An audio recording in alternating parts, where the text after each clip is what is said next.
Halo, selamat pagi semuanya. Hari ini saya akan membahas mengenai analisis regresi. Sebelum kita membahas lebih jauh, saya akan perkenalkan istilah-istilah penting di dalam analisis regresi. Ada yang disebut dengan prediktor. Prediktor itu adalah X atau variabel bebas di dalam analisis statistik yang lain. Lalu untuk variabel terikat atau variabel Y itu disebut dengan kriterium. Ini adalah salah satu contoh bentuk desain penelitian yang menggunakan analisis regresi. Berdasarkan jumlah prediktor, analisis regresi terbagi menjadi dua. Yang pertama kita sebut dengan analisis regresi sederhana atau simple regression analysis, yaitu apabila jumlah prediktor sama dengan 1. Atau kita hanya akan mencari korelasi antara X dan Y. Lalu yang kedua, analisis regresi ganda atau multiple regression analysis apabila jumlah prediktor lebih dari 1. Jadi seperti pada desain penelitian di awal, ada X1, ada X2, bisa juga X3 dan seterusnya sampai X ke N, lalu kita korelasikan dengan Y. Fungsi analisis regresi adalah untuk mencari korelasi di antara prediktor dan kriterium.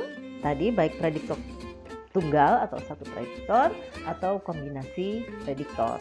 Lalu kita juga akan mendapatkan koefisien determinasi atau R kuadrat serta sumbangan efektif dari masing-masing prediktor. Tugas pokok dari analisis regresi yaitu mencari koefisien korelasi antara prediktor dan kriterium, lalu kita uji apakah korelasi tersebut signifikan atau tidak. Sebagai contoh, misalnya Anda sudah bekerja sebagai seorang HRD manager atau staf HRD. Anda diminta oleh pimpinan perusahaan Anda untuk melakukan rekrutmen. Yang diminta oleh atasan Anda adalah orang-orang yang akan produktif ketika bekerja atau orang-orang yang memiliki produktivitas kerja tinggi. Lalu, bagaimana kita mengetahui produktivitas kerja seseorang padahal mereka belum bekerja di perusahaan kita? Berarti kita di sini akan melakukan prediksi atau ramalan produktivitas kerja yang akan dilakukan oleh calon karyawan yang akan kita rekrut. Dari beberapa penelitian sebelumnya, self-management atau manajemen diri dan kepercayaan diri seseorang itu sangat mempengaruhi produktivitas kerja. Oleh sebab itu, kita bisa melakukan prediksi atau ramalan terhadap produktivitas kerja seseorang melalui self-management dan kepercayaan diri yang dimiliki oleh orang tersebut pada saat ini.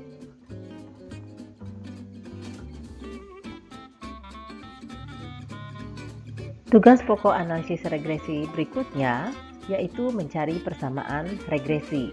Persamaan regresi inilah nanti yang akan kita gunakan untuk memprediksi sesuatu di masa depan berdasarkan apa yang terjadi saat ini. Atau kita juga bisa melihat apa yang terjadi di masa lalu dengan melihat kondisi pada saat sekarang. Untuk analisis regresi sederhana, persamaan umum dari regresi adalah Y sama dengan A plus BX. A dan B itu disebut dengan A disebut dengan konstanta dan B kita sebut dengan koefisien regresi. Koefisien regresi inilah nanti yang akan kita gunakan untuk bisa melakukan prediksi. Sebagai contoh, berikut adalah data dari 15 orang karyawan. Sebagai prediktor itu adalah nilai tes kemampuan umum atau sering kita sebut dengan intelijensi, lalu Y itu adalah kinerja karyawan. Jadi di sini tujuan kita adalah kita ingin melihat apakah ada korelasi antara intelijensi dengan kinerja karyawan. Yang kedua, kita mencari persamaan regresi untuk melakukan prediksi, lalu juga kita ingin mengetahui apakah persamaan regresi tersebut bisa digunakan untuk dasar prediksi terhadap kinerja karyawan berdasarkan nilai tes kemampuan umumnya. Yang ketiga, apakah ada korelasi antara X dan Y? Dan yang terakhir, apabila ada korelasi antara tes kemampuan umum dengan kinerja, berapa sumbangan efektif nilai intelijensi terhadap kinerja karyawan. Langkah-langkah perhitungan. Yang pertama, Anda harus mengerjakan tabel kerja. Silakan diikuti saja langkah-langkah seperti yang ada pada handout Anda atau pada presentasi ini. Jadi yang pertama, Anda harus mencari X kuadrat, Y kuadrat, dan XY. X kuadrat adalah kuadrat dari X, jadi 100 itu adalah kuadrat dari 10, 64 adalah nilai kuadrat dari 8, dan 80 adalah perkalian dari nilai X dan Y atau 10 dikali 8 sama dengan 80. Lakukan prosedur ini pada semua nilai yang ada di tabel. Lalu setelah selesai, silahkan Anda jumlahkan masing-masing kolom.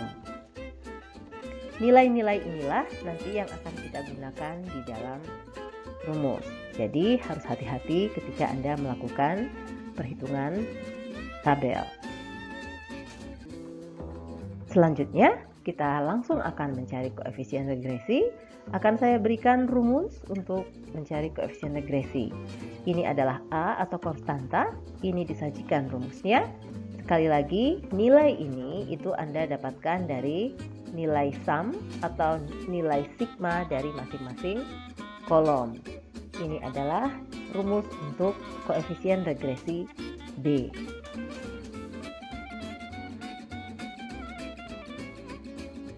Silahkan dimasukkan angka-angka dari tabel, nanti Anda akan mendapatkan hasil seperti ini.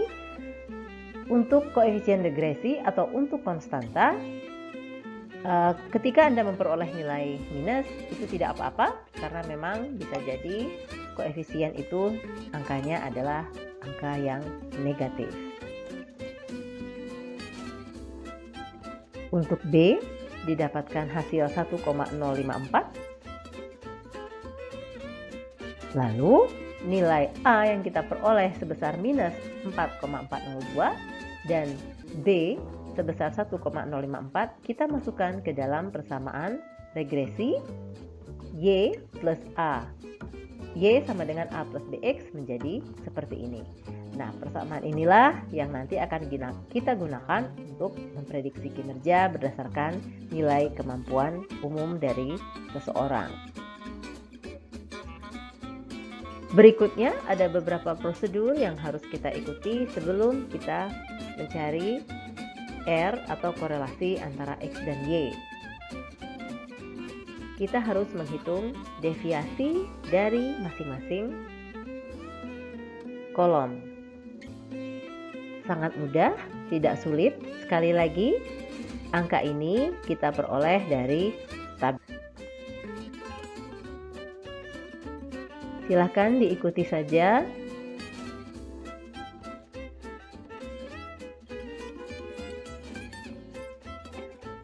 Nah, untuk ini setelah Anda menghitung deviasi, kita akan menghitung JK regresi dan JK residu. Yang perlu menjadi catatan, rumus ketika kita menghitung JK regresi dan juga rumus yang kita gunakan ketika kita menghitung JK residu bukan nilai dari tabel. Ini adalah nilai dari deviasi yang baru saja kita hitung pada langkah kedua. Jadi silakan Anda masukkan nilai deviasi. Lalu kita dapatkan hasilnya seperti ini.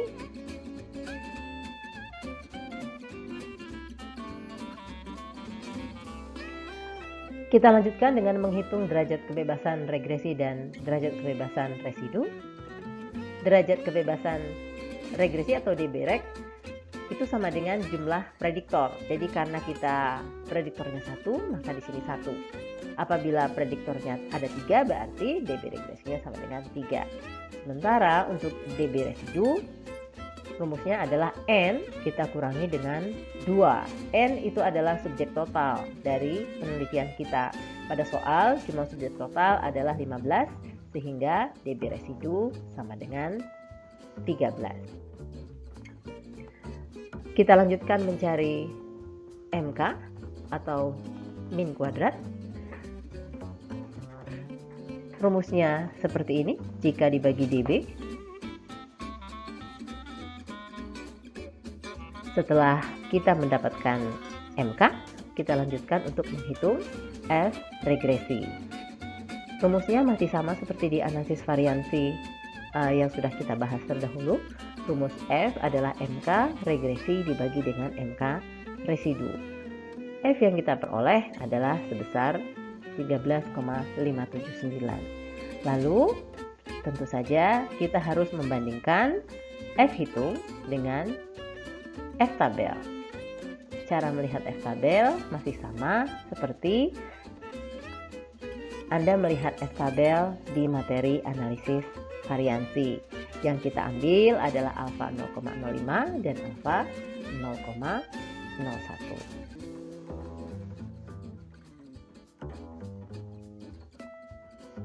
Untuk kesimpulan, kita bandingkan antara F regresi dengan F tabel.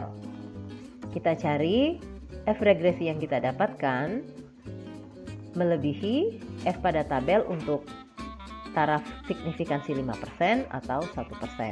Nah, ternyata F regresi kita itu lebih besar daripada F tabel 1%. Sehingga kita bisa menyimpulkan bahwa persamaan regresi tersebut secara sangat signifikan dapat digunakan sebagai dasar prediksi terhadap kinerja karyawan berdasarkan nilai tes kemampuan umumnya. Jadi ini adalah jawaban untuk soal nomor 2 seperti pada soal kita di awal. Dari tabel L product moment, Anda bisa lihat untuk N sama dengan 15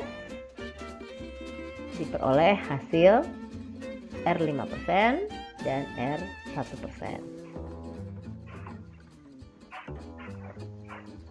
Untuk melihat apakah korelasinya signifikan atau tidak, kita bandingkan R hitung dengan R 1%. Sekali lagi, nilai R ini diperoleh dari tabel R product moment yang dulu sudah pernah kita bahas di mata kuliah statistik deskriptif di semester sebelumnya. Karena R hitung lebih besar dari R 1%, dengan demikian dapat disimpulkan bahwa ada hubungan positif yang sangat signifikan antara nilai tes kemampuan umum dengan nilai kinerja karyawan. Untuk mencari sumbangan efektif, kita kuadratkan nilai dari R yang sudah kita peroleh lalu kita kali 100%. Sehingga diperoleh sumbangan nilai kemampuan umum terhadap kinerja sebesar 51,1%, sedangkan 48,9% dipengaruhi oleh faktor yang lain. Demikian materi analisis regresi sederhana. Berikutnya akan saya berikan contoh soal untuk pendalaman Anda dalam menyelesaikan soal-soal analisis regresi. Terima kasih perhatiannya. Sampai jumpa. Assalamualaikum warahmatullahi wabarakatuh.